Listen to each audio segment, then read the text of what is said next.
not recklessly, but with intent. What did you learn? What must you strengthen? Stoics believe in the discipline of introspection.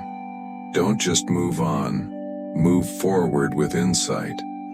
Use rejection to reevaluate your habits, your mindset, your environment. Ask, what weak part of my character did this rejection expose?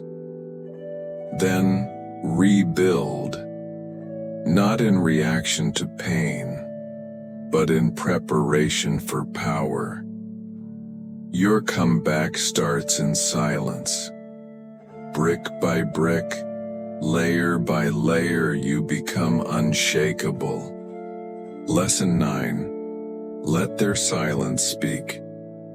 When someone ghosts you or offers no response, understand this. Their silence is an answer, and it speaks volumes. The Stoic doesn't chase confusion.